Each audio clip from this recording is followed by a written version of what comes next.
नमस्कार सगळ्यांना। आजची तारीख आहे 7 मार्च। आपण आज इथं आलेलो आहे गोविंद काकांच्या शेतामध्ये। त्यांचा ऊसाचा प्लॉट आहे खोडव्याचा। तर इथं त्यांनी होला वापरलेला आहे। होलाचा त्यांना काय अनुभव भेटला, होला वापरण्याच्या आधी त्यांची काय परिस्थिती होती शेताची आणि होला वापरल्यानंतर त्यांना कसा रिझल्ट भेटला हे आपण त्यांच्या तोंडून एकदा ऐकूयात। काका नमस्कार। नमस्कार। मला सांगा, तुमच्या शेतामध्ये होला वापरायच्या आधी काय परिस्थिती होती? इतकं लवाळा होता की मी हे प्लॉट काढणार होतो, तर त्या ओलाचा मला मार्गदर्शन मिळाल्यामुळे मी हा प्लॉट ठेवलेला आहे आणि ओला वापरल्यामुळे एवढा प्लॉटला ग्रीप मिळाला आहे, फुटवे वगैरे अगदी चांगल्या प्रमाणात आहे आणि तिसऱ्या वर्षी माझा हा प्लॉट आहे आता। तिसऱ्या वर्षाचा प्लॉट? हो। आणि याच्यात लवाळ्याचं जे प्रमाण होतं, जे होला वापरल्यानंतर तुम्हाला काय रिझल्ट वाटला याच्यात?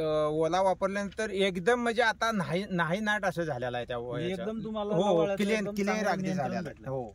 आणि तर नमस्कार सगळ्यांना। तर आपण बघितलं की इथं होला त्यांच्या शेतामध्ये लवाळ्याचं प्रमाण खूप जास्त होतं। त्यांनी होला वापरल्यानंतर त्यांना चांगला रिझल्ट भेटला। होलाचं प्रमाण त्यांनी वापरलंय 40 ग्रॅम पंपासाठी आणि 100 ml 2,4-D त्याच्यासोबत वापरलेलं आहे। तुम्ही बघू शकता प्लॉट मध्ये कुठंच तुम्हाला लवाळा सध्या दिसणार नाही।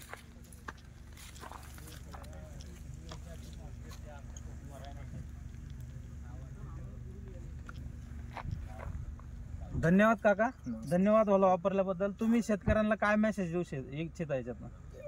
ज्याच्या या शेतामध्ये लवाळ आहे त्या प्रत्येक व्यक्तीने ओला वापरावं असं मी प्रत्येक शेतकरी बांधवांना मी सांगू इच्छितो।